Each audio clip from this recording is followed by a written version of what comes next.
Not in a lecherous way, more like he's logging details into a mental database.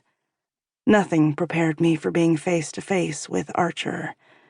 Not the photos I saw online, not the glances I've thrown in his direction at this fundraiser. I'm unprepared for how insultingly handsome he is, now that he's right in front of me. "Shame," he responds, before ordering a bourbon from the bartender. "And whatever she was having." He tosses down a few large bills, like he can't be bothered to find out how much our drinks cost. His eyes never stray from my face, even while he folds the cash into a money clip, an honest-to-God money clip, and tucks it into his front pocket. I watch him back, incapable of looking away. I expected Archer Owen to be smarmy, presumptuous, a touch disingenuous. His playground is nightclubs. Doesn't that scream cheesy?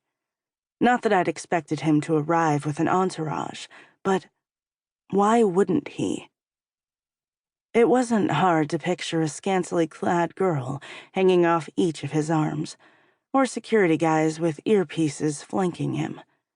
Instead, I'm presented with a cool, crisp billionaire who trotted out a marriage proposal before he learned my name. Interesting.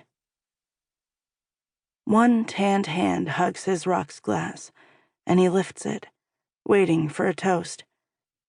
I lift my own glass, tapping it against his. Our eyes lock while we each take a sip. He licks his lips, swallows, and turns his head toward the sound of raucous laughter coming from the other side of the room. I'm suddenly distracted by his neck. I can't recall admiring a throat before.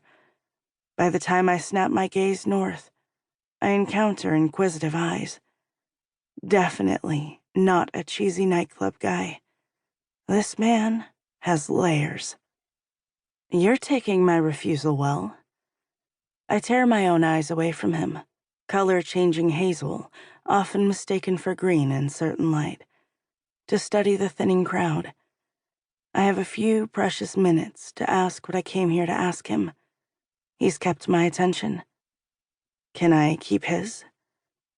Playing it cool is a risky strategy, but it's the one I'm going with. Is proposing marriage to strangers at the bar typical for you? There's nothing typical about me, Wildflower. His mouth flinches, but he doesn't give me a smile. Of the photos I found online, I didn't find a single one of him smiling.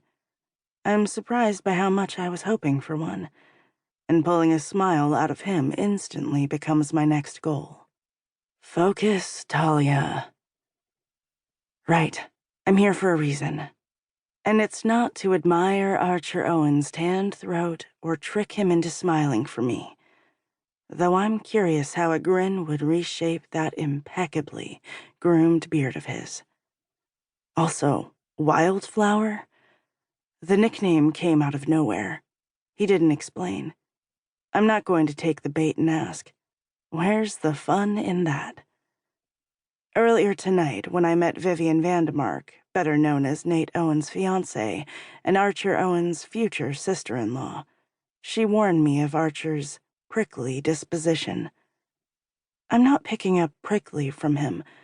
His boldness is aggressive, captivating. This excites me, but not because I find him achingly attractive. Well, not only because I find him achingly attractive. I'm excited because my instincts were correct. He's the perfect candidate for my offer. First time. Flirty, forward banter is quickly becoming his signature. At a fundraiser or nearly being proposed to at a bar, I quip in return. Either, both. He rolls one shoulder, like he couldn't care less about the answer. His gaze is locked on mine, refusing to leave. First time on both counts. A smile pulls my mouth. I can't help it. This is the most fun I've